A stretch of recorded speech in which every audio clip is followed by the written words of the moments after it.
Hari ini masih dalam tema keluarga, saya berharap Bapak Ibu tidak bosan. 1 bulan kok ngomongnya keluarga. Kenapa? Kok 1 bulan, apalagi bulan ini minggunya ada 5. Saya percaya karena ini penting. Dan meskipun judul sharing saya atau khotbah saya adalah komunikasi dan emosi di dalam keluarga. Tetapi saya rasa prinsip ini bisa digunakan dan berguna bukan hanya untuk di dalam hubungan keluarga, tapi dengan sesama, dengan anak, dengan yang di tempat pekerjaan, dengan yang melayani. Saya buka dengan satu statement, yaitu komunikasi itu penting ya. Komunikasi adalah bagaimana kita berhubungan dengan orang lain. Komunikasi adalah sebuah proses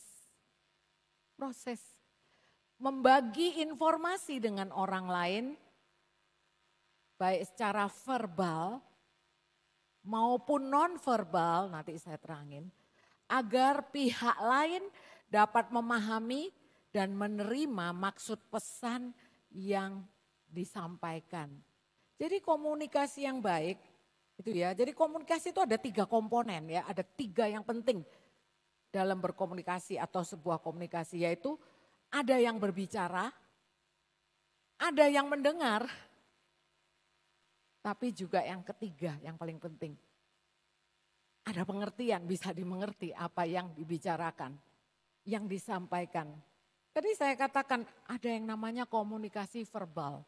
Komunikasi verbal itu seperti yang ini, saya katakan saya berkata-kata dengan sebuah bahasa yang Bapak Ibu bisa mengerti. Jadi berbicara, itu komunikasi verbal. Tadi Bapak Ibu sekalian menyanyi memuji Tuhan, itu komunikasi verbal loh. Tadi Bapak Ibu sekalian menyanyi untuk siapa ya? Betul, untuk Tuhan. Jadi ini komunikasi verbal kepada Tuhan. Tuhan, tadi kata-katanya itu loh semua. Tiada yang lebih indah dari Engkau. Sampaikan kepada Tuhan, itu komunikasi verbal. Menangis itu juga komunikasi verbal. Ya menangis kadang-kadang kata-katanya tak terucapkan ya. Tapi menangis adalah suatu cara untuk menyampaikan sesuatu.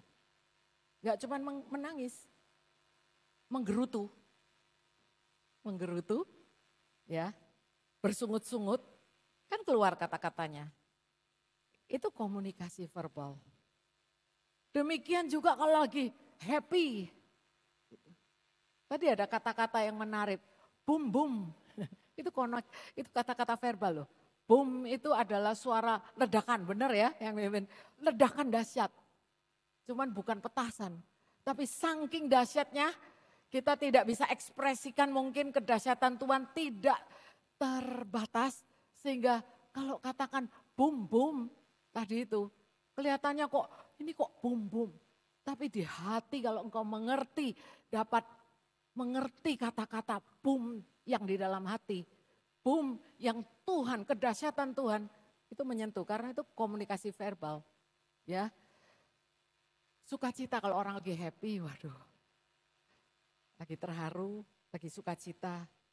Tapi demikian juga lagi putus asa akan mengeluarkan kata-kata verbal. Mungkin ngomongnya enggak putus asa ya, saya putus asa gitu ya. Tapi nadanya putus asa itu meskipun putus asa ini merupakan satu kata-kata. Tapi bisa dimaksud, bisa diterima orang positif dan negatif. Marah juga termasuk komunikasi verbal. Nah komunikasi yang non-verbal itu saya katakan bahasa verbal ini soalnya saya enggak tahu mesti terjemahkan apa gitu ya. Komunikasi non-verbal itu contoh. Kalau saya menyentuh anak saya, pundaknya, saya berkomunikasi nih. Tadi saya baru ingat, saya menyentuh pundaknya Wiwi. Ya Wi, sambil bilang, tolong sampaikan Vega, thank you ya sambil roanya. Tapi saya tepuk-tepuk gitu. Ya, saya anggap kamu anak saya, jadi saya tepuk-tepuk. Sampaikan ya Wi. Itu non-verbalnya itu ada loh, nepuk. Karena apa? Sayang gitu ya, sama anak nepuk-nepuk. Apalagi sama istri sama suami ya. Pernah ditepuk-tepuk, ya, nanti masuk dalam bahasa kasih. Terus menggerakkan kepala, itu satu komunikasi nonverbal loh, menggerakkan kepala. Saya kalau dengerin orang khotbah, itu saya baru perhatikan, kepala saya kok goyang-goyang ya. Tapi ada yang goyangnya buk ngantuk, itu lain lagi. Tapi goyang-goyang, yes, yes, yes. Menggerakkan tubuh, itu nonverbal, tapi tadi Bapak Ibu nari, mengangkat tangan, bersorak, ya enggak bersorak sih. Tapi ekspresinya itu nonverbal yang menandakan saya sungguh-sungguh. Tadi mengatakan dengan seluruh hati aku mempersembahkan tubuh. Tapi ngomongnya itu pada Tuhan kan mempersembahkan tubuh.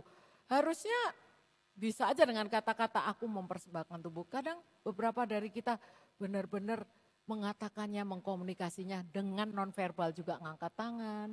Gitu. Itu contoh ya, contoh. Membuang muka, pernah bukan dibuang mukanya, pernah berhadapan orang yang sudah ketemu tapi dia membuang muka gitu, pernah? Mudah-mudahan jangan. Biasanya itu, aduh gak enak banget ya, karena ada perselisihan gitu, mungkin gak mau ketemu, jadi pas ketemu dia tiba-tiba berbalik arah. Kalau cuman berbalik arah gak seberapa ya impresi yang, tapi membuang muka. Itu kalau orang marah, kadang-kadang gak ngomong marah tapi membuang muka.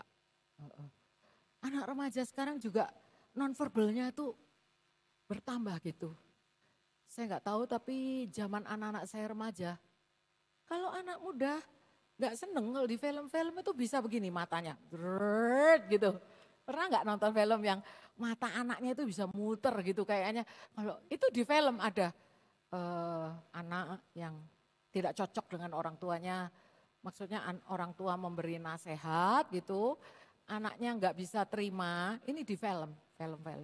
Itu anaknya itu nggak ngomong, tapi anaknya menunjukkan sikap, mama ini bosenin dengan matanya yang muter, saya aja nggak bisa, nggak bisa.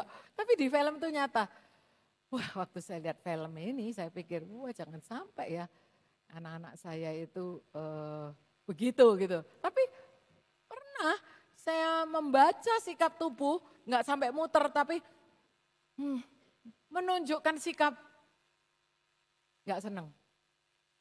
Terlihat dari bahasa tubuhnya. Jadi komunikasi itu yang non-verbal dan verbal itu dapat berdampak baik atau enggak. Kalau tadi yang baik, dikatakannya dengan baik ya baik. Kalau yang tadi enggak baik, ya sangat menghancurkan. Saya kasih ayat aja, meskipun enggak tertulis di PowerPoint. Karena saya lebih bersikap sharing, tapi ada Efesus 4 ayat 29 saya bacakan ini. Janganlah ada perkataan kotor keluar dari mulut. Tetapi pakailah perkataan yang baik untuk membangun di mana perlu. Supaya mereka yang mendengarnya beroleh kasih karunia. Ayat Efesus 4 ayat 29. Ada 3 poin. Poin pertama, jangan ada perkataan kotor keluar dari mulut. Kalau baju kotor kelihatan dengan noda yang bisa dicuci dengan sabun. Lah perkataan yang kotor itu bukan cuman kata-kata yang tidak pantas disebutkan, itu termasuk kata kotor. Tapi perkataan kotor di sini termasuk perkataan yang toksik. Ya, toksik itu racun, ya, yang mematikan, ya. Jadi enggak cuman minum kopi bisa mati, tapi kata-kata yang ada racunnya itu mematikan. Jadi katakan jangan ada perkataan kotor. Ada loh kata-kata yang dikatakan dengan sindiran, sarkasme, karena benci, terbersit loh itu, terbersit. Dan itu jangan katanya. Kenapa kok jangan? Karena salah satu tadi bentuk dari komunikasi adalah kalau satu berbicara kan satu mendengar. Yang satu komponen yang paling penting itu dapat dimengerti. Dapat dimengerti itu saya mau kasih satu kata yaitu impresi, ya. Ada satu kata ini impresi saya jelasin gini. Kalau seseorang berkata-kata, saya bisa menerima impresi. Jadi kalau saya ngomong begini kepada oke saya kasih contoh Feni gitu ya. Saya kasih contoh Fen, saya bilang ini pekerjaannya banyak, harus selesai Senin, saya bilang gitu. Senin harus selesai ya, gitu. Terakhir nih sebelum kita nanti tutup buku atau gimana sebagai seorang yang ngatur keuangan, laporan harus selesai. Gitu. Nah, impresi itu kan tadi sudah berbicara nih, sudah dia mendengar. Waktu dia mendengar, ada impresi yang dia terima. Nah, cara saya mengatakannya itu saya bisa dengan tulus, gak ada maksud, tapi ngomongnya karena terburu-buru gitu ya. Saya sering mungkin terburu-buru karena habis ini mau pergi terburu, Fen, pokoknya nanti Senin harus selesai ya. Nah, lalu kalau yang menerima berita ini ada bibit-bibit memang lagi jengkel, lagi gak seneng, lagi tertekan. Mungkin gak tertekan sama saya. Mungkin saya kasih contoh ya, sakit hati sama saya. Mungkin dia lagi tertekan sama suami atau anak-anaknya gitu ya. Jadi waktu dengar saya ngomong, Fen cepet loh ya, Senin harus selesai. Impresi yang dia terima adalah bisa negatif, bisa positif. Negatif adalah, duh saya ini kayak dia, jadi dia punya impresi contoh, saya dianggap pelan ya. Saya dianggap kerjanya itu pelan. Makanya saya itu disuruh cepet-cepet. Nah, impresinya itu. Tapi bisa kalau dia memang enggak, dia dan selalu Feni itu positif. Kalau dia dengar saya ngomong, ini cepet ya, apalagi ngomongnya saya kalau cepet tuh dengan kecepatan ngomongnya lebih cepet. Dia tahu, wah ini penting. Impresi yang dia terima urgent. Wah ini penting, ini harus dikerjakan cepat.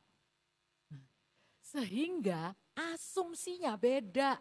Impresi yang diterima, kalau pertama karena dia lagi bete, lagi enggak siap, terus dengar saya ngomongnya cepet, terus dia punya impresi, saya selama ini dituduh pelan atau saya kerjanya selalu cepet, kok disuruh cepet-cepet, emangnya saya pelan. Lalu dia asumsi, ya udah memang kalau emang saya pelan mau apa, ini saya karang ya, saya bikin cerita ini gitu. Kalau mau pelan mau apa?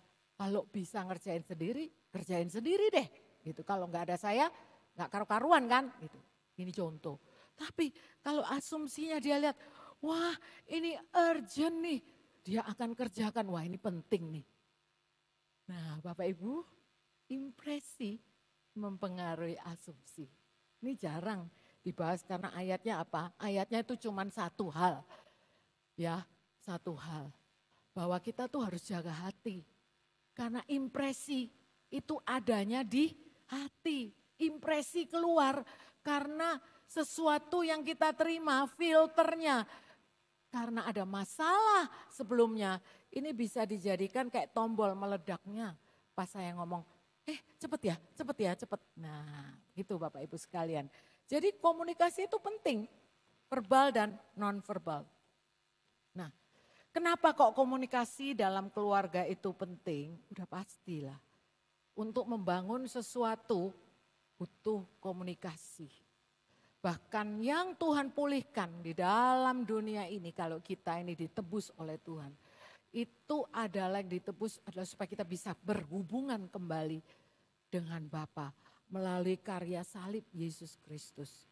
Dengan dibukanya akses untuk berhubungan. Tuhan juga bisa berkomunikasi dalam sebuah hubungan. Sekarang komunikasinya bisa, hubungannya sudah ada. Tapi bukankah tidak setiap anak itu berkomunikasi dan mendengarkan komunikasi dari Bapa Surgawi? Bagaimana Bapak berkomunikasi? Melalui firman Tuhan, melalui banyak hal. Melalui firman yang disampaikan saya bisa. Bagaimana Bapak Ibu berkomunikasi dengan Bapak di surga? Melalui doamu. Ya. Tapi ini komunikasi dalam keluarga itu penting. paling enggak dua hal. Satu, dibutuhkan komunikasi untuk sebuah hubungan yang harmonis. Hubungan yang harmonis. Kedua, untuk suatu kesepakatan dan kesatuan. Saya kasih satu ayat yang juga jarang dibahas, tapi ini menarik. Di Amsal 14 ayat 4 ada sebuah ayat yang mengatakan, kalau terjemahan TB mengatakan gini loh, kalau tidak ada lembu itu tidak ada gandum. Ya, tetapi kita tuh banyak kepingin lembu, pengen kekuatannya, karena kalau ada lembu banyak hasilnya. Itu intinya yang TB. Tapi kalau saya perhatikan dari ada terjemahan namanya TSI, ini bagus sekali, saya copy paste aja. Si pemalas tidak mau punya sapi supaya tidak usah membersihkan kandang setiap hari. Namun tanpa sapi hasil panen pun sedikit. Jadi intinya gini loh, kebanyakan kalau kamu nggak mau kotor, karena kalau punya lembu itu kotor. Ya, bahasa terjemahan King James aslinya itu bukan kalau nggak ada lembu, nggak ada gandum, bukan. Kalau bahasa Indonesia kan gitu. Tapi sebetulnya terjemahan King James itu gini loh, kalau mau nggak kotor, nggak ada kotoran lembu, ya nggak usah ada lembu. Tapi kalau ada lembu pasti ada kotoran. Kalau ada kotoran kita harus membersihkan. Tapi ingat kalau nggak ada lembu, ya panennya sedikit. Sama. Kekuatan dari lembu itu menghasilkan banyak sekali panenan. Nah demikian juga dalam keluarga. Keluarga itu ada seseorang hamba Tuhan yang mengatakan, keluarga itu adalah jalan di mana Tuhan mencurahkan berkat. Ya, saya dengar seseorang hamba Tuhan. Jadi melalui keluarga, itu gambarnya waktu dia ngomong gitu ada gambarnya jalan tol. Jadi ini akses, masuk di situ, masuk keluarga, berkat tercurah karena aksesnya. Tuhan mencurahkan berkat melalui keluarga. Ya betul, tapi jalanannya nggak selalu tol. Nah ini dia contoh yang bagus. Kalau kita di dalam keluarga itu banyak kotoran-kotoran yang kita mesti bersihkan. Karena dari bahasa yang kotor yang keluar yang melukai hati kita. Belum yang jasmani ya, rumah jadi kotor, benar. Banyak anak, banyak cucian. Banyak anak belanjanya juga lebih banyak, ngabisin uang ya. Tapi bukankah ini sesuatu karena memang banyak anak, banyak berkat. Tapi bukankah berkat itu juga melalui satu proses. Amsal 14 ayat 4 luar biasa. Satu hal lagi mengenai komunikasi dan ini yang menarik. Tadi yang non-verbal itu. Gary Chapman, seseorang yang hamba Tuhan nih dari Amerika, itu mempunyai satu buku yang ditulis oleh Gary Chapman yang berbicara mengenai 5 bahasa kasih. Ini cocok dengan saya bilang tadi yang non-verbal. Jadi kalau mengatakan aku cinta padamu, itu bisa diterima impresi oleh pasangannya itu beda-beda karena ada 5 jenis bahasa cinta yang diterima oleh orang yang berbeda-beda. Nah Bapak Ibu sekalian saya sebutkan ya, pertama adalah kata-kata, yaitu tadi saya katakan. Ada orang yang merasa bisa dicintai, merasa dicintai kalau ada kata-kata aku mencintai. Nah, ada orang yang merasa dihargai dengan kata-kata. Wah luar biasa, kamu itu sesuatu, seorang yang menginspirasi. Apa yang kau lalui gak gampang, tapi ternyata engkau berani untuk melampaui jalan yang gelap. Terima kasih engkau telah menginspirasi hidupku. Nah ada orang yang dengar gitu, terima kata-kata yang menginspirasi. Wah sangat dihargai karena language love bahasa kasihnya itu adalah kata-kata. Tapi ada orang yang dikatakan kalau umpamanya saya katakan aku mengasihimu, engkau sumber inspirasiku umpamanya ya. Kalau pasangan kita bahasa kasihnya bukan kata-kata, kita katakan engkau sungguh luar biasa, engkau pahlawanku. Pasangannya ngomong gombal gitu ya, ada yang ngomong gitu. Karena apa? Keri aku, karena bukan bahasa kasihnya. Bukan bahasa kasihnya. Jadi Bapak Ibu coba cek, Bapak Ibu punya salah satu ya, mungkin bisa dua. Satu itu yang tadi, jadi orang merasa bahasa kasihnya bisa kata-kata. Yang kedua bisa waktu berkualitas. Waktu berkualitas. By the way, bahan ini saya siapkan tesnya di WA-nya Blessing Center. Bukan grup jemaat Blessing, tapi WA Blessing Center. Nah, ada tes deteksi bahasa cinta supaya Bapak Ibu itu coba ambil tes. Bahasa cintamu apa? Bahasa cinta pasanganmu apa? Semua masing-masing gitu. Jadi ini harus diisi, ini ada 5 di situ dan dengan kita mengisi, kita bisa kira-kira tahu oh yang ini iya. Oh ini toh saya ada 5, ini contoh. Jadi Bapak Ibu untuk mendapatkan ini tinggal ketik ke WA Blessing Center, katakan ini nomornya 08981333789.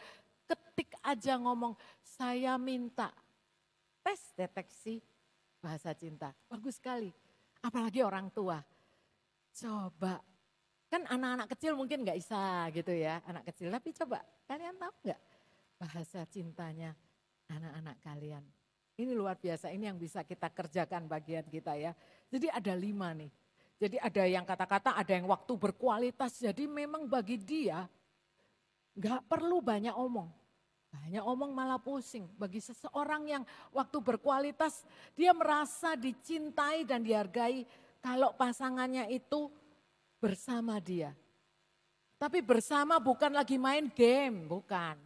Tapi sungguh-sungguh menunjukkan fokus. Ada yang begitu loh.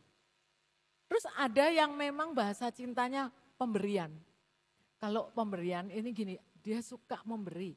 Tapi ada yang bahasa cintanya pemberian berarti aku suka nih kalau aku dikasih. Nggak harus mobil kasihnya. Orang yang bahasa cintanya adalah pemberian, itu bukan mahalnya harga barang, tapi maknanya, arti kamu memberikan. Ya tapi semua orang nggak nolak kalau kasih barang berharga sih. Saya kalau Bapak Ibu mau memberikan yang mahal-mahal kepada pasanganmu, puji Tuhan. Tapi hati-hati, jangan salah sangka. Jangan terus kalau Bapak Ibu sudah memberikan yang mahal sekali kepada pasangannya, ini sudah paling mahal nih.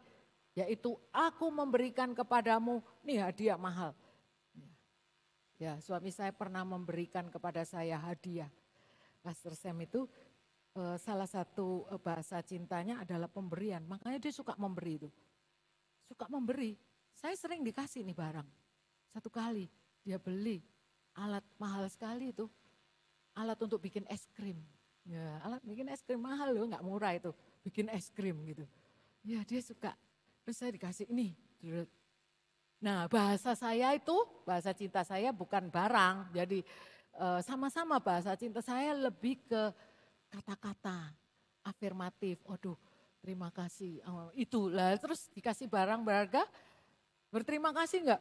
Ya berterima kasih puji Tuhan gitu ya. Sudah saya taruh aja di rumah. Bikin es krim gitu. Saya kurang telaten. Nomor 1 listriknya ternyata mahal gitu ya. Tapi ada. Tapi dia suka sekali. Dia membayangkan nanti anak-anak ini akan makan es krim yang lebih sehat. Yang buatan sendiri. Yang dibuat dengan kasih. Betul dengan susu tapi dengan kasih gitu. Terjadi enggak? Sayangnya enggak terjadi tapi saya menghargai. Luar biasa. Tapi ada saatnya dia memberikan hadiah yang benar-benar membuat saya terpukau. Gitu. Wanita itu seneng dengan namanya parfum kebanyakan wanita. Kalau Bu Yunita ngomong kalau mengasihi istri mau glowing atau apa gitu ya, kasih alat make up gitu ya atau apa, kasih mentahannya aja ya suami-suami supaya nggak milih, nggak salah pilih banyak. Tapi kalau parfum gitu ya, saya terharu. Lalu dia katakan lagi, oh saya juga ajarin, dia katakan demikian. Saya belanja nih, dia sebutkan waktu itu, saya belanja sama Pak Panca, tak ajari Pak Panca, kasih Bu Yunita parfum. Wah ini dia, memberikan. Itu membuat istri senang. Nah, ada yang tindakan melayani, ini penting sekali. Saya rasa di sini banyak, nggak banyak omong, tapi merasa dikasihi kalau dibantu. Dibantu cuci-cuci piring, dibantu sapu pel, dibantu supaya pekerjaan rumah selesai. Itu biasa ibu-ibu itu merasa terbantu. Karena kan ibu-ibu nggak bisa bantu bapak-bapak ya karena kerjaannya di kantor. Ya, tapi sangat membantu gitu loh. Nah yang terakhir adalah sentuhan fisik. Memang ada orang yang benar-benar merasa dikasihi kalau dia merasa bahwa ini adalah kebutuhanku. Sentuhan fisik bukan berbicara mengenai hubungan seks. Malah hubungan seks itu kalau tanpa sentuhan fisik sebelumnya yang bukan, yang non seksual itu sangat menyakitkan bagi wanita. Oleh sebab itu sentuhan fisik hanya sebagai usapan, tepukan, salaman, pelukan, gandengan. Ngerti ya? Wow, itu sangat luar biasa. Nah, sebelum saya masuk ke emosi, belum, itu bagian kedua. Ini masih komunikasi. Saya mau memanggil sepasang suami istri. Ya, silakan disiapkan kursinya, monggo. Nah, saya cerita dulu ini pasangan suami istri ini. Bapak Ibu sudah kenal lah. Beliau, Bapak dan Ibu, ini menginspirasi saya. Karena Bapak Ibu bisa melihat bahwa suaminya tipe pendiam. Saya ngomong dulu supaya Bapak Ibu bisa nebak siapa ini, pendiam. Dan ibunya, ya kalau satu pendiam lebih banyak bicara. Saya nggak ngomong cerewet, saya bilang lebih banyak berbicara. Dan ibunya ngaku, saya dominan gitu. Tapi keluarga ini menginspirasi saya karena mereka berhasil melewati badai kehidupan yang menurut saya nggak mudah. Dan dalam hal ini saya nggak tanya ya, kalau minggu lalu kan pertanyaannya apa titik tergelap dalam kehidupanmu, ini enggak gitu. Tapi saya senang sekali mengundang pasangan ini supaya kita bisa berbagi tentang dua temperamen pribadi yang berbeda. Dengan ayat yang kita berikan bahwa istri tunduklah pada suami, suami kasihilah istrimu. Lah bagaimana kalau seorang suami mesti mengasihi, itu apakah diterima, bahasa ini diterima oleh istrinya, dan apakah sang suami juga bisa menerima istrinya yang lebih dominan, lebih banyak berbicara, itu bagaimana dia bisa menyikapi dan tetap menganggap istrinya itu tunduk kepadanya. Ini inspirasi bagi saya. Mari kita sambut Bapak Basuki, Ibu Frida. Monggo, silakan. Ya. Ya, udah kenal. Silakan, mic-nya udah dapet kan. Kita ngobrol aja Pak Basuki, tenang aja. Pak Basuki baru sembuh sakit. Mudah-mudahan bukan gara-gara saya jadwalkan Bapak untuk bicara di depan. Gandengan, ya. Oke. Makasih loh Pak Basuki, Bu Frida. Ini kan keluarga, jadi kita bisa belajar dari mereka ya, bener ya. Nah, udah berapa tahun menikah? Oh pakai mic biar tahu. Oh ya, dinyalakan dulu. Oke. Pak Basuki yang jawab suaranya. Mau dengar suaranya Pak Basuki. Pak Basuki sudah menikah berapa tahun? Ya Pak. Tolong mic-nya. Oke, tunggu sebentar ya. Ini kesalahan teknik. Nanti di rekamannya dipotong ya. Nah, ini. Iya. Oke.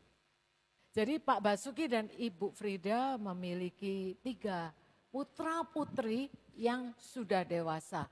Ya, sudah dikaruniai menantu yang itu yang luar biasa. Oke Pak Basuki, sudah berapa tahun menikah? 38. 38 tahun. Luar biasa. Cukup lama ya Pak ya. Dan saya kenal Bapak dan Ibu. Saya tahu Bapak orangnya pendiam, benar ya. Tapi tadi bahasa kasihnya Bapak itu apa ya? Kalau pendiam itu kan bukan berarti tidak bisa menyatakan kasih. Tapi nanti saya tanya, Bapak tahu nggak bahasa kasihnya Bapak? Bapak merasa dihargai, dicintai. Kalau Ibu Frida itu yang mana terhadap Bapak? Kalau bahasa kasih sih saya cuma bantu-bantu aja sih. Bantu-bantu, Iya, betul sih. Jadi saya mau memberikan penjelasan bahwa suami yang tidak banyak bicara itu tuh jangan dicap negatif. Kadang-kadang very positif karena saya terinspirasi dari ceritanya Pak Basuki. Dia itu ngomongnya, saya bahasa kasihnya pokoknya saya bantu-bantu. Puji Tuhan punya suami seperti Pak Basuki, benar ya. Yang bantu betulin motor. Bantu betulin apa lagi Bu? Pakai mic Bu? Hah? Genteng, kalau ada mic-nya 2. Bantu betulin apa Bu? Bahan elektronik. Pak apalagi? Bantu apa Bapak? Nyuci. Nyuci. Ada di sini bapak-bapak yang bantu nyuci. Puji Tuhan gak usah angkat-angkat. Tapi nah gimana Ibu, ini bahasa cintanya dia ya. Ibu kerasa nggak kalau Pak Basuki itu mengasihi Ibu dengan caranya?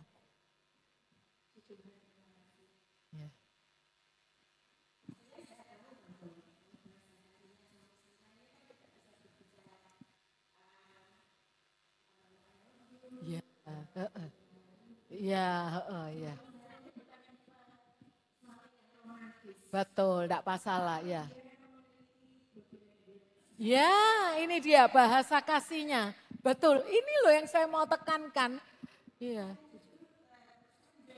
Iya. Amin, tersanjung. Ya.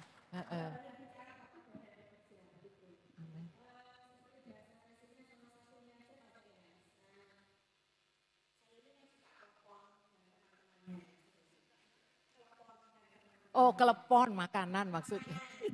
Ya, kelepon ya. Wow.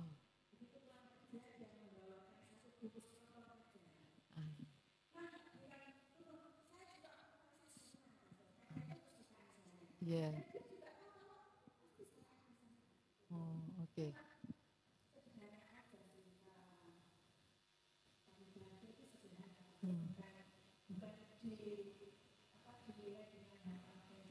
Amin. Yes. Amin.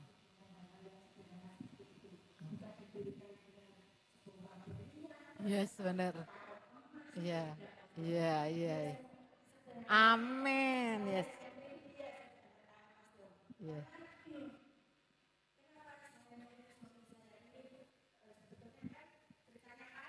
Iya. Iya. Iya.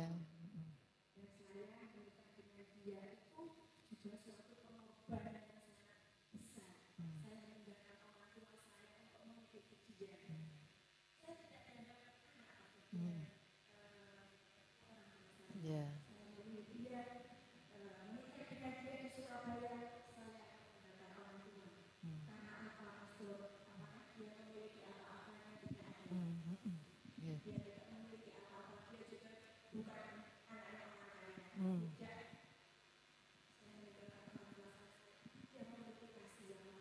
Amin.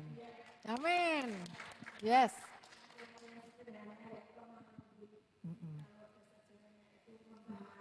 Oke. Amin.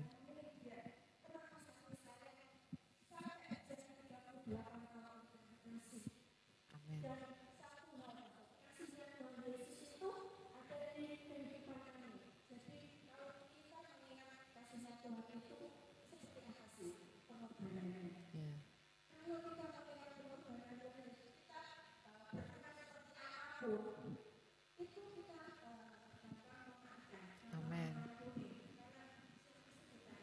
Amin. Amin. Tapi saya mau bilang Bu, kalau Bapak pendiam berarti kan jarang bertengkar ya kan.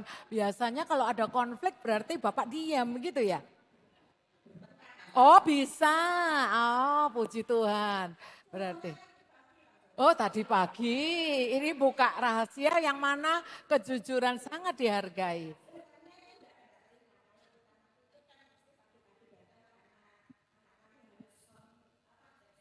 Oh, oke.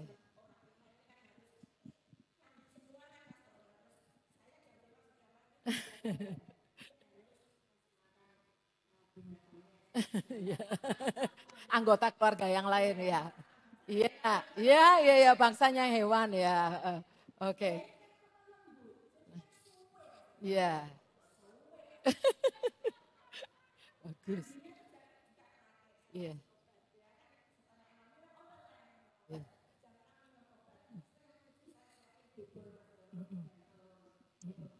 iya, iya, iya, iya, iya.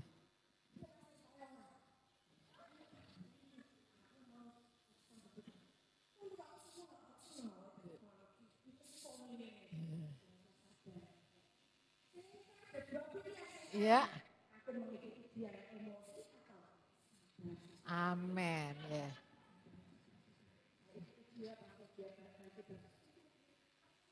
Iya, iya. Yes.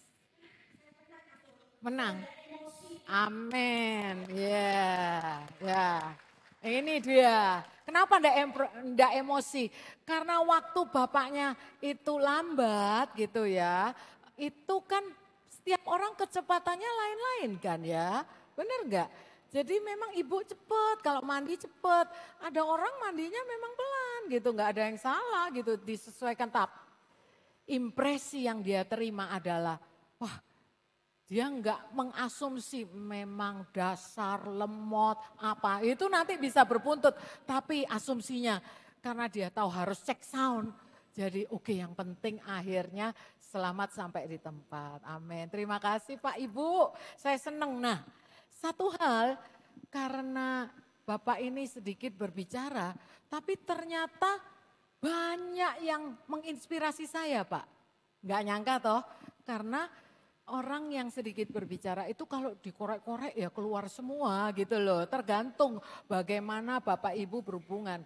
Salah satu kisah yang beliau sampaikan, nanti kalau beliau yang sampaikan kan lebih lama, jadi saya yang sampaikan aja ya gitu supaya lebih cepat gitu loh. Nah, gitu. Karena saya udah dengar ceritanya, ini tanpa mengurangi rasa hormat. Terima kasih Bapak dan Ibu menginspirasi bagaimana mendidik anak. Sampai mereka bertiga, tiga-tiganya ada di tempat kami melayani bersama-sama. Itu sesuatu yang jarang Bapak Ibu sekalian.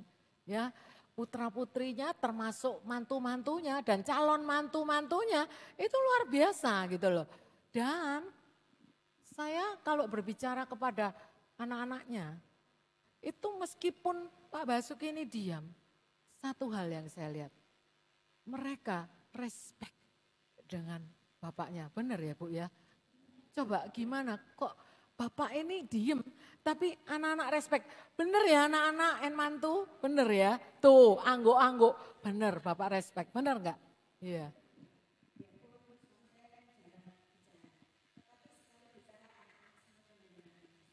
Nah sekali berbicara itu anak-anak dengarkan. Jadi saya terinspirasi karena banyak orang sudah berbicara banyak, anak-anaknya enggak nurut. Saya berdoa supaya di tempat ini semua anak-anak belajar, jadi anaknya Pak Basuki dan Bu Frida. Ngomonginnya sedikit aja nurut. Tapi saya lihat ini karena ada otoritas. Dan ada ayatnya loh, banyak bicara itu kadang banyak kesalahan. Nah sedikit berbicara sedikit kesalahan. Nah ini bukannya tidak mau berbicara, saya mau jelaskan. Ada seorang gadis yang mempunyai ekspektasi gini. Saya kalau mau punya suami, saya nggak mau. Pokoknya saya didiemin. Nah ini dia.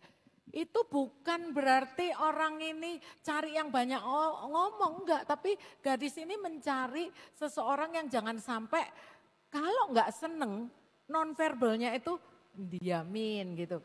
Kalau Bapak ini enggak banyak bicara, berarti banyak bekerjanya ini sudah menebus semuanya Pak. Bersihin rumah apa, itu lebih banyak hasilnya daripada banyak berbicara. Tepuk tangan untuk Pak Basuki. Ya, luar biasa ya. Jadi saya melihat satu, kalau saya konseling pranikah itu kan selalu ngomong, istri itu harus tunduk kepada suami. Terus saya selalu tanya, dan kebanyakan saya nggak tahu, ya oke lah, banyak persentase. Ada yang wanita itu lebih dominan dari suaminya. Ada yang wanita gajinya lebih besar. Ada yang wanita pendidikannya lebih tinggi. Ada wanita yang keluarganya lebih kaya dan sebagainya gitu loh. Tapi hari ini terbukti, kalaupun tadi dikatakan waktu menikah, katanya Pak Basuki nggak punya apa-apa gitu ya. Karena Pak Basuki lah permata yang paling mahal yang ibu dapatkan. Karena zaman sekarang dapat suami yang mengasihi dengan melayani begitu. Bu, tidak usah ke bengkel motor, tidak usah nyari bengkel tuh apa lagi gitu. Nggak usah pakai cleaning service.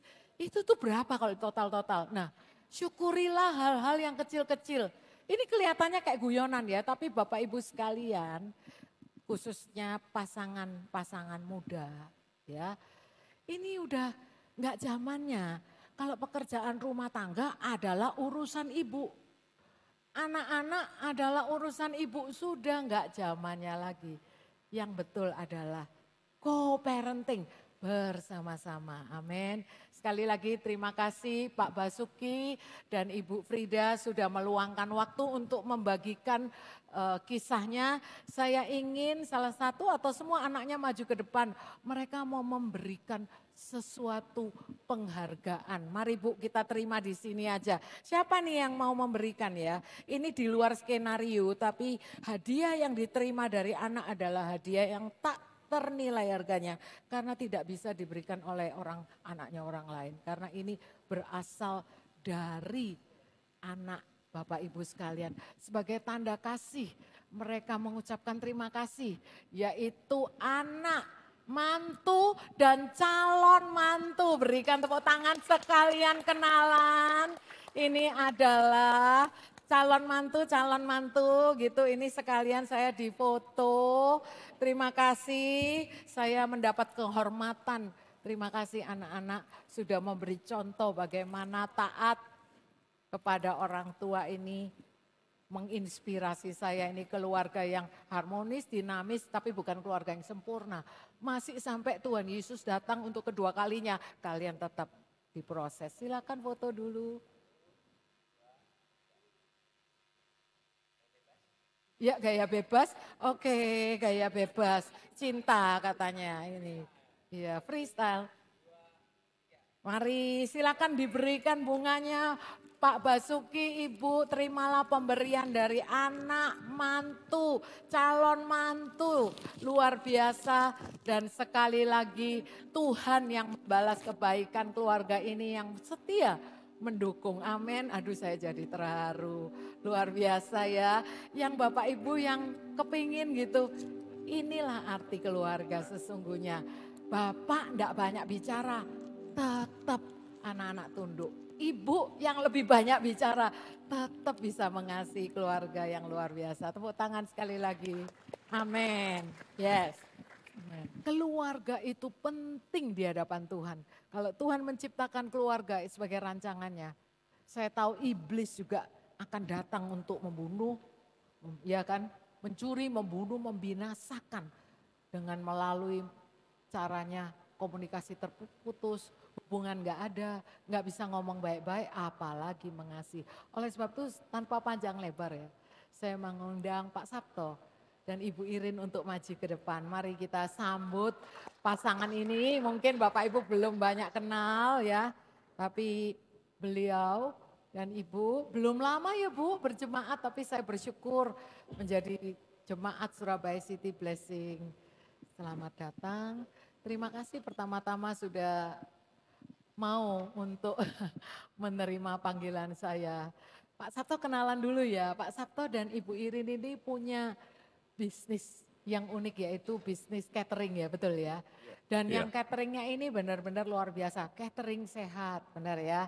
Pak Sabto saya kenal sebagai orang yang mengerti kesehatan, bahkan melalui makanan beliau membantu pasangan-pasangan yang hasil labnya kurang baik, saya tahu itu dengan disiplin makanan, betul ya, bisa dibuat lebih, gimana dong cerita dikit tentang bisnisnya Pak Sabto? Awal mulanya sih sepertinya karena orang tua sakit, nah, terus harus cek darah, cuci darah, biaya besar, terus kita berdua belajar untuk supaya orang tua itu tidak cuci darah lagi, dan puji Tuhan cuman 1 bulan nggak cuci darah. Puji Tuhan, luar Dari biasa. situ kita belajar, ikut kursusnya, terus Iya. akhirnya tetangga-tetangga tahu semua, loh kok bisa orang tuanya bisa jalan lagi, kok bisa aktivitas lagi, nah menyebar dari situ. Jadi kalau dalam usaha catering ini yang masak siapa Bu? Bapak? Kalau dulu awal-awal saya, karena istri kan masih kerja. Oh oke. Nah, setelah istilahnya sudah berdiri, kesempatan istri keluar dari kerja. Ya berarti sekarang istri Yang Ibu full. Irin mendukung bisnis ini, udah nggak kerja di luar, berarti Ibu Irin yang juga ikut memasak, memasarkan, ya gitu ya. Ya jadi itu sekelumit tentang bisnis mereka ya. Nah Pak tadi kita dengan Ibu udah berbicara mengenai bahasa cinta ya. Ibu Irin udah tahu bahasa kasihnya Bu Irin ini apa? Kira-kira. Tahu ya apa Bu kira-kira? Ibu merasa dikasihi kalau Pak Sabto tuh apa dari 5 ini? Kalau saya itu quality time. Jadi saya tuh bahagia kalau dia ada aja. Wah, dia ada bersama Ibu, Iya, itu Ibu merasa nyaman, iya, merasa dikasihi. iya. Oke, saya boleh tanya kalau berada dengan Ibu itu maksudnya berada berdua apakah hanya karena sekedar satu rumah, kan dia nggak pergi, Bapak nggak pergi-pergi atau berdua dan melakukan sesuatu bersama saya mau tanya. Berdua dan melakukan sesuatu bersama. Nah dalam hal ini apakah karena catering ini membantu untuk masak bareng? Oh enggak, sebelumnya. Oh, apa Sebelumnya itu? itu kan saya masih kerja. Oh iya, iya. Terus suami saya kebetulan waktu itu kerjanya penyiar, jadi sampai malam. Oh, Terus jarang ketemu. oh oke. Gitu. Iya, Jadi iya. ketika ada gitu saya sudah seneng gitu. Iya, Suami iya. saya ada di rumah, Iya. ada sama saya dulu masih belum punya anak kan. Iya. Itu seneng gitu. Karena kebetulan Pak Sabto sering di luar karena tugas pekerjaan Karena sebagai penyiar. shift-shiftan, di rumahnya shift-shiftan. Saya kerja pagi Oh. sampai jam 8, suami Iya, saya iya. berangkat jam 8 malam sampai jam 2 pagi. Iya jadi nggak ketemu ya Nggak karena pernah ketemu. sip-sipan itu ya jadi komunikasi. Tapi kebutuhan untuk suami mendampingi itu menjadi bahasa kasih ya. Nah Iya. waktu itu Pak Sabto nggak ngerti nggak kalau bahasa kasihnya itu? Nangkepnya waktu itu, Impresinya ya? iya nangkepnya ya? waktu itu karena pilihannya ya kita bingung, gak pernah ketemu pilihannya, kalau dia yang keluar kan secara gaji kan lebih besar dia. Nah, mau ndak mau ya saya yang keluar, tapi konsekuensinya saya yang belajar untuk memulai usaha baru.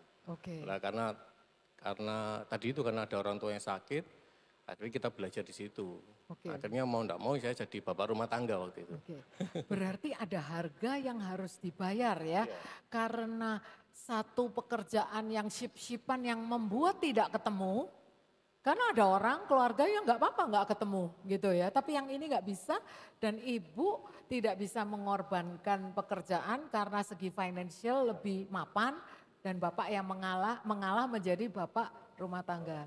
Kebetulan waktu itu ada mertua yang sakit, jadi Iya. kalau saya yang mengurusi nanti Iya. terjadi Konflik, masalah ya, konflik dengan miskomunikasi. mertua, iya. Karena gaya komunikasi kami berbeda. Oh oke, Itu. gaya komunikasi yang Jadi, berbeda. kita berdoa, terus kemudian suami yang memutuskan untuk keluar untuk ngurus keluarga sementara, Oke, jadi terus bekerja dari rumah. ya. Jadi kita selalu mendengar istilah ibu rumah tangga. Sebetulnya nggak ada salahnya ya dengan bapak rumah tangga. Karena ini sudah dibuktikan bapak harus mengurus mama yang sakit ya Iya. kan. Dan boleh tanya kenapa dibilang beda komunikasi, takut salah komunikasi. Apakah cara verbalnya berbeda atau gimana cara berkomunikasi Ibu dengan Pak Sabto ini beda emang? Beda jauh. Iya, contohnya apa Ibu? Kalau saya kan orangnya to the point, kalau ngomong enggak ada basa-basinya. Jadi Oh, kesannya jadi kurang sopan gitu, oh terus gitu. agak keras. Oh ya, Ibu terbalik ya, saya malah dengar suaranya Ibu tuh lembut banget ya. Tapi katanya suaranya keras, berarti ini sudah tertransformasi ya. Iya. 7 tahun. Oh 7 tahun, terima kasih untuk kejujurannya. Jadi dulu istilahnya Ibu kalau ngomong suaranya kenceng, nadanya cepet gitu ya. Jadi seakan-akan itu yang bisa membuat miskomunikasi. Iya. Iya, gimana Bapak melihat cara komunikasi Ibu itu berarti apa memang benar? Ini salah satu perbedaan Iya. yang juga bahaya untuk keluarga. Iya, korbannya telur 3 kilo, rantang, piring gitu korbannya. Oh gitu. Karena Oh, mesti tiap kali komunikasi yang keliru yaitu yang melayang gitu. oh melayang, jadi termasuk tadi ya. Jadi kadang-kadang kita, loh ini harus komunikasi, nggak gitu tambah lebar gitu. Terus tapi oke. karena background keluarganya dia memang nggak punya, Iya, nggak maksudnya dalam arti keluarganya kan backgroundnya cerai. oke. Jadi nggak ada pandangan bahwa keluarga itu seperti apa. Nah kita yang pelan-pelan ngasih tahu. Cuma ya saya kan orangnya detail. Nah dia orangnya ya praktis gitu loh. Harusnya bagaimana gitu. Tapi saya nggak bisa, harus gini ya. Waktu-waktu itu yang paling mudah ngomongnya kita bawa keluar. Nah, saya mesti bawa keluar, ajak makan. Ini lo harus gini gitu loh. Kadang hanya ke lapangan, kadang hanya jalan. Di situ kesempatan kita ngomong. Terus karena kita punya kamar sendiri, ya setiap malam saya usahakan untuk dia pulang kerja jangan tidur gitu loh. Jangan tidur dulu. Jangan tidur dulu. Iya, saya sengaja Pulang ngobrol. kerja tidak ya, boleh tidur ngobrol untuk dulu, ngobrol. apa tadi Ya. apa, tadi apa. Iya, iya. Itu membangun komunikasi memang nggak mudah, tapi memang harus gitu, mau nggak mau karena gayanya tadi itu. Orang mikir kalau dia ngomong, mikirnya orang ini kok ngomong kok nggak ada aturannya gitu. Iya, iya. Jadi ini contoh yang baik Bu, terima kasih untuk keterbukaannya. Karena kan kita kan dibesarkan dari masing-masing keluarga ya.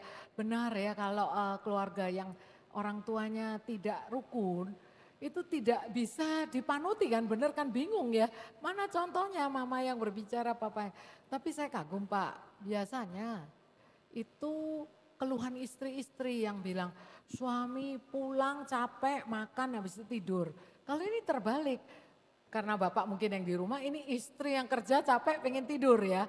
Tapi ternyata untuk memaksakan untuk berbicara awalnya sulit enggak? Karena ini berarti mesti diajak untuk berkomunikasi tapi yang baik-baik kan bukan cuman laporan uang belanja tapi hati tapi komunikasi yang lebih dalam ya. Gimana caranya Bu dengan tidak terbiasa di keluarga tidak pernah melihat orang tua yang berkomunikasi. Sekarang ibu diajak berkomunikasi. Apakah ibu nggak ngalami kesulitan? Apa tantangannya dan bagaimana untuk bisa akhirnya mau ya gitu untuk ikut gitu. Kalau saya itu sebenarnya saya itu mandiri dari kecil. Karena memang sudah nggak ada orang tua, maksudnya nggak ada mama itu sejak kecil. Jadi mandiri saya enggak pernah dulu itu kayak apa gitu minta tolong itu jarang. Saya itu paling jarang minta tolong karena selama saya bisa melakukan, saya lakukan sendiri. Sampai saat itu suami saya tuh bilang minta tolong supaya kamu tuh enggak kelelahan. Oh oke. Apa sing butuh itu maksudnya ngomong gitu loh gitu. Terus akhirnya saya dari situ tuh belajar ya sudah saya minta tolong. Dari yang darinya mandiri, nyetir sendiri, kemana-mana sendiri. Sekarang kemana-mana diantar jemput kayak gitu. Saya hanya berpikir gini, ya sudahlah saya pengambil keputusan di pekerjaan saya. Jadi ya sudahlah saya di rumah jadi ngikut aja malah enak, nggak capek. Saya cuman membangun pikiran itu di saya supaya saya gampang gitu. Amin. Jadi Ini. ternyata mandiri itu baik tapi bisa jadi bumerang ya. Kalau kami punya anak kan kami melatih mereka untuk menjadi mandiri. Tapi dalam hubungan suami istri ternyata suami juga pengen untuk istri itu minta tolong ya. Saya tahu ceritanya karena kita udah bercerita dahulu ya. Bapak mungkin bisa ceritakan kalau bagaimana Pak Sabto nggak pengen ibu kecapean karena dia kerja gitu ya gimana ya. Yang diinginkan dari Pak Sabto. Awal-awal dia pikir saya ini kayak suami pada umumnya yang pengen dilayani. Terus saya bilang enggak pengen dilayani. Kalau mau capek tidur itu lebih baik daripada. Karena bahasa kasihnya Pak Sabto apa? Kalau saya sukanya quality time tadi ya. Quality time tadi berdua bersama-sama. Misalkan gini, dia capek pulang kerja atau capek, kalau sekarang capek masak, sudah saya pijeti gitu, saya urut gitu, sudah selesai. Terus dia tidur, sudah saya tinggal gitu. Nah, di pijet itu kita ngobrol, kita ngomong gini-gini. Kayak tadi malam itu kan Evan sakit, batuk gitu ya. Keluar semua riaknya, saya bikin keluar semua riaknya, setelah keluar, dia udah tidur. Saya belonyoi dia dulu sebentar, papa tak belonyoi mama dulu. Gitu. Nah, saya terapi dia, sudah tidur enak, saya tinggal ke anak saya kaos kaki, saya ini semua. Sudah gitu, seperti itu memang. Dulu sepertinya dia pengennya, mikirnya saya seperti dilayani, padahal saya nggak pengen dilayani. Ya. Makanya kadang-kadang perlu untuk mengisi. Karena saya punya asumsi setiap suami pasti seneng untuk dilayani, dimasaki gitu kan. Ya pokoknya dilayani, ternyata belum tentu Bapak Ibu. Kalau dalam hal ini contohnya Pak Sabto itu seneng kalau quality time. Tapi quality time untuk bersama ini enggak ada karena ibu harus kerja capek. Jadi untuk mengusahakan quality time-nya itu sampai harus mijitin dulu, diajak jangan sampai tidur dulu, dimijitin dan sambil mijitin itu dia cerita quality time. Jadi ternyata untuk sebuah komunikasi perlu usaha ya Bu ya. Nah apakah Bapak Ibu melihat karena kebetulan punya 2 anak, 1 remaja dan 1 masih kecil, apakah bahasa kasihnya juga berbeda? Diperhatikan enggak? Dua-duanya punya quality time juga. Eli dengan bapaknya sama, harus quality time. Kalau yang kecil?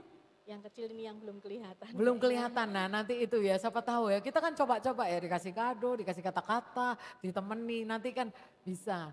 Nah Pak tadi saya berbicara mengenai komunikasi dan emosi meskipun saya belum nyambung ke emosi secara detail. Bapak Ibu kan ini tadi ngomongnya 7 tahun penyesuaian ya. Pak, Bapak tipe orang yang bagaimana ya, kalau ada orang kan yang meledak-ledak gitu. Tapi saya lihat Bapak orangnya yang sabar banget gitu ya. Gimana menghadapi ibu yang sibuk kerja, menghasilkan uang, Bapak yang di rumah, bekerja rumah tangga, saya salut. Bapak enggak merasa minder. Bapak enggak merasa, wah ini istri harus tunduk. Jadi kalau Bapak enggak minder, Bapak di rumah, tahu-tahu istrinya berkarier nanti enggak bisa tunduk. Itu gimana pergumulan batinnya Pak? Sebetulnya enggak sabar-sabar sekali sih, Pastor. Iya. Contohnya apa enggak sabar-sabar sekali Pak? Contohnya misalkan saya kan fokusnya ke komunikasi. Dia modelnya komunikasinya itu kalau dia diem, itu bahasanya. Jadi kalau dia diem bahwa itu yang benar. Kalau dia diem bahwa iya kalau diem aku percaya, kalau aku diem aku iyai gitu. Oh, jadi karena bahasa dia ngomong, untuk mengiyakan itu dia nggak ngomong iya, itu diem. Betul ya Bu, diem. Jadi tapi diemnya itu dengan mangkal gitu ya? Iya. Itu namanya diem terpaksa. Setuju. Jadi bahasa language-nya iya itu ya, aku diem itu namanya nonverbal. Ya wes, mau apa lagi? Ya wes nurut Nah, gitu saya ya. paksa dia untuk ngomong. Untuk ngomong. Akhirnya bertengkar. Bertengkar karena dia maunya Bapak mengatakan sesuatu tidak bisa terima tapi nggak mau ngomong dan didiamkan, itu namanya silent treatment Pak. Bahasa sekarangnya itu silent treatment. Akhirnya bertengkar ya? Bertengkar itu di situ sampai 7 tahun, tapi setelah 7 tahun lewat kita kan sudah 17 tahun menikah. Ini pernikahan yang ke-17 tahun. Jadi masa-masa sulitnya 7 tahun ya? Iya, masa-masa sulit 7 tahun. Setelah itu kita tahu, saya tahu, oh tadi kalau saya agak ke bawah, dia naik ke atas, jadi kita tahu. Saya mulai tahu kalau dia udah diem, sudah saya biarkan. Sudah saya diem, oh ini berarti dia iya. Saya bilang sama anak gitu, kalau mama udah diem gitu, mama sudah wis terserah gitu. Sudah jangan ditanya lagi, ini tambah marah gitu. Jadi itu yang bahasanya seperti itu. Jadi nanti kita setelah itu baru kita jelaskan ke anak-anak gitu. Maksudnya mama itu gini, Jadi berarti waktu sama anak itu lebih banyak Bapak daripada Ibu ya? Waktu dulu ya masih Waktu kerja. dulu, betul. Ya dulu, kalau sekarang enggak ya. Enggak, ya, Itu dulu waktu bekerja itu berarti berapa tahun pernikahan Pak? Dari mulai menikah sampai? 2006 sampai 10 tahun. Oh jadi 10 tahun Bu Irin bekerja, jadi Bapak benar-benar lebih banyak waktu dengan anak-anak. Tapi kan suami saya keluar itu bukan langsung gitu, baru setelah Eli umur 4 ya. Eli umur Jadi dulu 4, ya sempat kerja di luar, Iya. dua juga, kerja. ya, cari yang gitu. freelance begitu-gitu. Iya, iya. itu ada prosesnya, Iya. nggak langsung keluar gitu, enggak. Iya. Jadi pertama kali saya kerjanya full gitu, terus pindah ke kerjaan yang lebih enak gitu, maksudnya lebih punya waktu Iya. untuk keluarga yang kerjanya nggak sampai malam, nggak jadi pengambil keputusan, nggak apa-apa, nggak jadi manajer nggak apa-apa. Yang penting itu kerja dapat penghasilan lah, lebih slow itu setelah 3 tahun menikah. Saya itu program itu pun karena program hamil, karena disuruh Supaya tidak gitu. capek, supaya hamil. Dan supaya ada waktu di rumah. Supaya ada waktu. Bapak, Ibu dalam mendidik anak, siapa yang mendidik anak dalam hal ini selama ini? Dua-duanya. Dua-duanya itu yang saya mau tahu. Jadi meskipun dulu Bapak yang lebih banyak di dalam rumah, atau istilahnya Bapak mengatakan saya Bapak rumah tangga, dalam mendisiplin anak, Ibu tetap berperan. Iya. Oke, luar biasa. Jadi Bapak Ibu hari ini saya memberikan contoh, komunikasi itu penting. Dan bahkan Pak Sabto dan Ibu sampai harus berkorban, salah satu mengorbankan kerjaannya demi untuk di rumah, dan Bapak bayar harganya oke karena gajinya lebih tinggi Ibu, saya yang berkorban dulu. Tapi akhirnya Ibu ikut sampai harus mengorbankan juga untuk mendukung catering Bapak, usaha Bapak, dan saya tahu mereka punya usaha yang sangat berhasil, dan ikutin aja Facebooknya dan makanan-makanan yang sehat. Kami sungguh diberkati dengan peran Bapak Ibu berdua yang ada di sini untuk membantu dan menjadi jemaat di tempat ini. Sekali lagi berikan tepuk tangan. Sebelum Bapak Ibu turun, saya ingin mengucapkan terima kasih karena Pak Sabto banyak memberkati kami. Tapi berkat yang Bapak Sabto terima dengan Ibu hari ini adalah dari anak-anak. Yaitu anak berdua ini saya undang untuk maju ke depan, untuk memberikan hadiah kepada mamanya. Ini hadiahnya bisa dibeli di toko, tapi kalau diberikan oleh anak, itu nilainya beratus kali lipat, benar Bapak Ibu sekalian. Oleh sebab itu boleh diabadikan, mari silakan foto bareng, ayo diserahkan ya. Oke, satu, ya terima kasih sudah mengisi. Nah Evan dan Eliana, Papa Mama sudah memberkati kita semua. Kalian berbahagia punya Papa Mama yang mengasihi, satu dengan yang lain mengasihi Tuhan, amin. Kalian jadi anak yang taat, amin. Yang menurut, amin. Terima kasih idenya untuk memberikan kapas. Kenapa kapas? Supaya mamanya ngapain tuh dengan kapas? Keperluannya papa. Oh, kapas keperluan papa. Papa ngapain kapasnya? Iya buat aku buntur. Oh, aku punktur. Luar biasa. Anaknya mengerti kebutuhan papa. Kalau taruh untuk siapa ya? Buat papa nyemil. Oh, buat papa. Luar biasa. Kalau jahe merah untuk siapa? Buat mama. Oh, buat mama. Jahe merah supaya nggak masuk angin. Kalau tehnya? Buat saya. Oh, puji Tuhan. Ini menarik ini, Panadol. Sampai anaknya memberikan ballpoint. Ini namanya anak, ini perlu. Anak sekarang pinter sekalian juga ada yang kebutuhanku ya gitu. Terima kasih Pak Sabto dan Ibu Eliana dan Evan. Tuhan Yesus memberkati. Mari berikan tepuk tangan. Ya. Sebagai penutup, emosi. Tadi mereka mengatakan gara-gara komunikasi bisa jadi emosi. Paling bagus sebagai anak Tuhan kita menyelami. Menyelami ini gini, kenapa sih marah-marah? Oh karena capek, itu namanya empati. Jadi kalau pasanganmu marah-marah, jangan langsung ambil impresi marah-marah tapi asumsi. Tapi saya tarik satu kata lagi, ayo berempati, cari tahu kenapa dia marah-marah. Oh, ternyata dia marah karena khawatir. Ada loh orang marah-marah bukan karena marah, sebetulnya karena takut gitu ya. Dulu waktu Pastor Sam pulang malam itu kalau nggak kasih kabar ke saya, pulangnya dia saya marahin. Kenapa kamu udah? Tapi akarnya marah itu sebetulnya bukan mau marahin dia, tapi ketakutan saya membuat saya jadi kasar gitu ya. Jadi saya takut. Jadi kalau ditanyain, kenapa kamu pulang malam?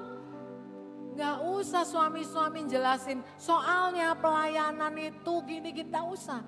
Tapi satu dekapan dari suami saya, tenang. Karena dia tahu, oh yang saya butuhkan itu rasa aman toh. Oh kamu tadi ketakutan, ya sorry. Saya nggak ngomong kalau saya pulang malam. Jadi emosi itu adalah sesuatu yang Tuhan berikan loh. Emosi gembira, sukacita kalau ada peristiwa yang menyukakan. Emosi sedih, berduka cita itu juga sesuatu yang Tuhan berikan. Kalau dengan orang yang sedih kita bersedih. Kalau dengan orang sukacita kita bersukacita. Tuhan Yesus saja menangis waktu bersama muridnya. Waktu dia ternyuh, lihat Lazarus meninggal. Dia juga berempati terhadap keluarga yang ditinggalkan. Nah demikian juga kita, emosi ini dari Tuhan. Kita diberi satu emosi untuk marah. Marah itu enggak apa-apa. Orang Kristen salah kalau dikatakan orang anak Tuhan tidak boleh marah. Salah, marah itu emosi. Tetapi 3 hal yang tidak boleh kalau Anda sedang marah. 1, tidak boleh membunuh, merusak pribadi orang itu, musuhnya. Jadi dengan verbal atau non-verbal, dengan yang menyakitkan tubuhnya atau menyakitkan jiwanya dengan kata-kata yang menyakitkan itu, menyerang orangnya nggak boleh kalau marah. Dan kedua yang tadi disebutkan, jangan sampai merusak barang-barang, piring terbang, pintu bolong karena dibanting dan segalanya. Dan yang ketiga ini yang paling sering anak Tuhan, jangan marah itu dipendam. Jadi kalau dengan pasangan, pasti satu kali kita berkomunikasi dan tidak sepaham tuh pasti. Dan bisa marah nggak? Bisa. Tapi komunikasikan. Komunikasikannya dengan gini, aku marah loh. Soalnya kamu pulangnya malam nggak ngomong. Gitu. Aku takut gitu. Jadi aku marah-marah. Jadi ungkapkan aku marah. Karena kamu pergi sama cewek lain seandainya gitu. Aku marah karena uang yang kita sudah tabung, kamu kasih, kamu hambur-hamburkan. Aku marah, boleh ngomong. Tapi yang gak boleh yang tadi 3 hal. Itu emosi ya. Jadi melalui kesaksian tadi, Ibu Irin dan Pak Sabto, terima kasih. Kita semua manusia belum sempurna ya. Keluarga yang terus menerus benar-benar diproses ya. Anaknya senang sekali hari ini ya, papa mama terpilih ya. Senang ya, karena luar biasa. Kita tuh satu di dalam Kristus, nggak ada yang sempurna. Ya, kalian yang masih mempunyai pasangan yang ada mungkin hari ini sedang mengalami masa-masa sulit. Saya mau berdoa, jangan putus asa. Jangan putus asa. Iman, pengharapan, dan kasih. Yang terpenting adalah kasih. Saya bilang kita perlu beriman, tahu apa yang tidak terlihat. Kelihatannya nggak ada jalan. Tapi Tuhan bisa membuka jalan karena bagi Tuhan tidak ada yang mustahil. Jangan putus pengharapan karena pengharapan itu tidak mengecewakan di dalam Kristus Yesus. Karena dia yang berjanji dia akan menepati. Kalau yang janji manusia dikhianati. Manusia sering nggak menepati janji. Suami dan istri kadang tidak menepati janji. Orang tua kadang-kadang lupa menepati janji kepada anak-anaknya. Lupa gitu. Tapi Tuhan yang berjanji, dia pasti menepati. Dan kasih Tuhan biarlah mengalir di dalam kita, memampukan kita untuk sabar, murah hati, ya, nggak gerusa-gerusu, tapi bisa menerima, menghargai, bisa empati, bisa mau mengalah. Kasih menutupi banyak kesalahan. Kasih tidak bisa dibuat-buat. Sabar tidak bisa dibuat-buat. Orang yang gak sabaran kalau disuruh sabar itu bisa bludrek ya. Tapi karena kasih membuat dia sabar. Orang yang pelit disuruh berbagi, waduh susah. Tapi karena kasih dia mampu berkorban. Amin. Mari kita bangkit berdiri dan menutup hari ini. Saya mau mendoakan untuk yang pasangan suami istri. Ayo bergandengan tangan apalagi kalau ada anak-anaknya. Hari ini hari yang khusus loh, luar biasa. Kita belajar bahwa kesempatan untuk hidup di dunia ini terbatas, gak abadi. Kesempatan engkau untuk melayani pasanganmu juga terbatas, ada batasnya. Ya, kesempatan untuk melayani anak-anak juga ada batasnya. Mungkin anak-anak masih bersama tapi satu kali mereka akan keluar dari rumah. Kalau masih ada di rumah, kita pakai. Ayo komunikasi dong, ayo kita saling merendahkan hati satu dengan yang lain. Saya mau bacakan satu Amsal yang mengatakan demikian. Amsal 14 ayat 4 terjemahan TSI saya bacakan aja. Si pemalas tidak mau punya sapi supaya tidak usah membersihkan kandang setiap hari. Namun tanpa sapi hasil panen pun sedikit. Saya mau katakan banyak keluarga itu sudah tahu bahwa keluarga adalah jalur Tuhan menyalurkan berkat. Tapi nggak mau repot. Di dalam keluarga pasti repot. Banyak kotoran, banyak yang harus diurus. Banyak masalah, banyak miskomunikasi. Tetapi ingatlah, melalui keluarga, melalui masalah, melalui kerepotan, semua yang serba gak enak itu. Ada sesuatu. Karena pernikahan, keluarga adalah rencana Tuhan. Sama, gak ada keluarga, ya gak ada anak. Kecuali anak rohani. Ada keluarga, ada masalah komunikasi, ada masalah emosi. Tapi hasilnya adalah kita benar-benar memuliakan Tuhan melalui keluarga kita. Amin. Bapak Surgawi, inilah kami menyerahkan diri kami masing-masing. Kami berdoa untuk pasangan-pasangan yang ada di tempat ini. Kami bergandengan tangan sebagai keluarga yang menandakan kami siap untuk senantiasa bersatu. Kami teguh, bercerai kami runtuh. Dalam keadaan apapun, dalam sulitnya berkomunikasi, perbedaan pendapat, perbedaan cara berkomunikasi, perbedaan bahasa cinta. Hari ini kami tahu, kami mempersembahkan diri kami ke hadapan-Mu ya Tuhan. Sehingga Engkaulah pusat dari segala sesuatu. Yesus Kristus, Engkau segalanya bagi kami. Kasih-Mu yang memampukan kami untuk menerima, menghargai, mengasihi, menghormati pasangan kami. Kasih-Mu yang memampukan kami untuk mengasuh anak-anak supaya mereka bisa benar-benar menjadi anak-anak yang takut akan Tuhan.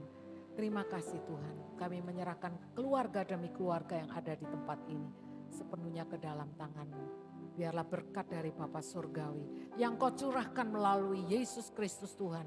Dan penyertaan Roh Kudus di dalam setiap kami. Memimpin kehidupan kami hari demi hari. Supaya kami melalui keluarga kami, melalui pribadi kami. Nama-Mu dipermuliakan. Dalam nama Tuhan Yesus Kristus kami berdoa dan mengucap syukur. Haleluya. Amin. Amin. Selamat hari Minggu. Tuhan Yesus memberkati. Amin.